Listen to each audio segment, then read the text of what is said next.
Hi, I'm Jeff Goodman and welcome to scubaverse.com. Today I'm looking at the Insta360 Ace Pro2 action camera.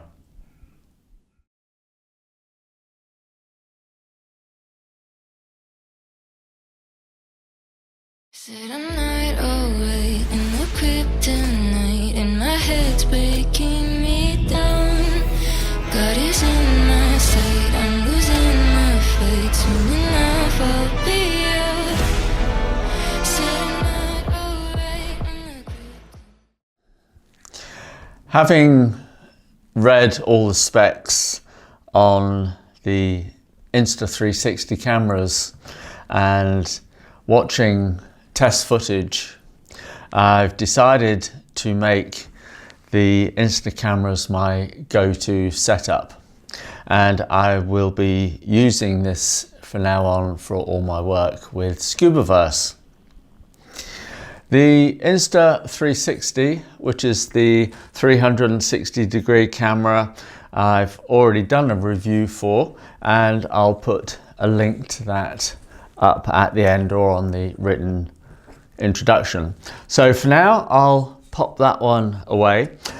The reason I have this here, by the way, is so that when I'm doing the normal filming with the camera, I have then the option of using the 360 to be able to intercut myself with what I'm filming, and I can pan around in the edit to show various aspects of where I am, especially if I'm inside Rex, which is fabulous. So I'll put that one away for the moment. I'll take the camera off the tray here for a moment.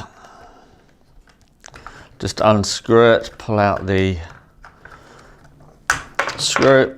There we go. Plop that there. The camera itself, let me just take it out of the housing as well. The camera itself is good down to 12 meters. With the housing, it's good down to 60 meters, which is more than ample for most of us divers. It's very nicely made housing too. It's quite rugged, very simple, 2-button use, and the open and close clips are very easy to get to. So I'll pop that one to one side. The camera itself. It's got dual AI chips, giving a whole load of processing power and many advanced features, especially on the surface modes, but even so on the underwater mode as well. And that includes a very powerful noise reduction, especially in low light conditions. If I just turn it on, I have had a play with it in the garden, and I took it on a cycle ride, and one of the things that I did notice very quickly was the image stabilization. Amazing, fantastic. So I'm running around the garden, you wouldn't know I'm not on a trolley or a dolly, and the same with the bike going over rough terrain, very smooth. Has a flip up screen, and that allows you then to be able to film yourself and see what's going on, or if you're doing an interview, you can frame it exactly as you want. It's also very handy if you've got the camera down below you, you can flip the screen up by 90 degrees and look exactly at what you're filming. Pop that one back down again. The sensor is a 1/1/3 8K sensor. Also films in 5.7, 4K, 2.7K or 2K and 1080p. For me, I film most things in 2K because that's the most at the moment my editing facilities will cater for. But even then, I get super sharp pictures. And that's, as well as the high resolution, is partly down to the lens. Now, Insta have partnered with Leica, so we have a very good quality optical lens here. And a nice feature is while you're filming and the camera's running in video mode, you can set on the presets, you can press the power button once and the lens will zoom in at twice the magnification. Fantastic. So, and without any loss of quality as well, and press it again and it comes back out to the wide picture. That is incredibly useful, especially when you're underwater and you want to get closer to those little animals that you're trying to film. Also on the lens, it has a replacement or a removable lens protection cover. So things do get scratched over time. Nice thought is that you can just buy a replacement and put it back on. Excellent.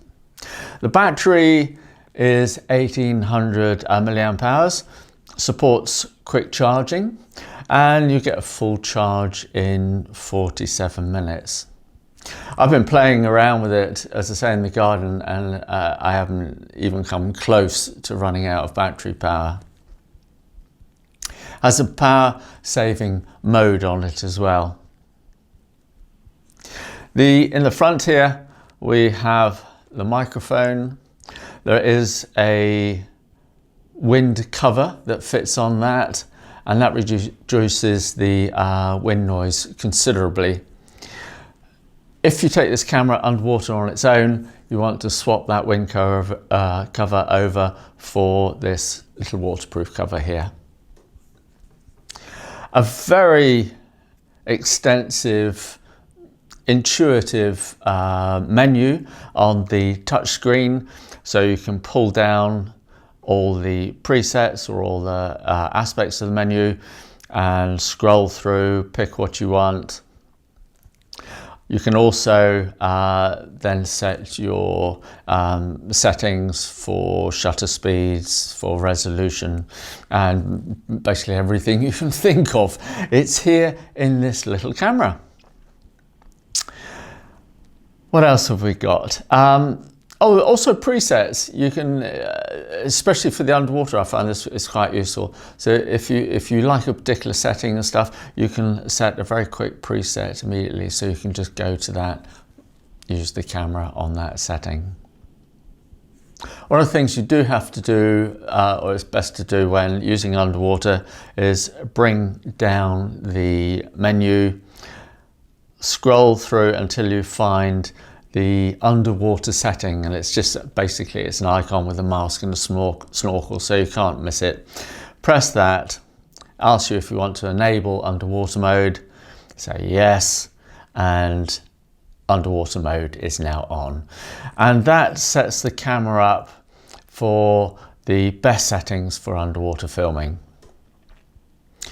When you come back to the surface, simply open the screen, turn the underwater mode off. Perfect. It's done it for you. And as I say, from the test footage I have seen, the quality is quite amazing. I'll just pop it back in the housing here. There we go. Click, set. So the Insta360 Ace Pro2.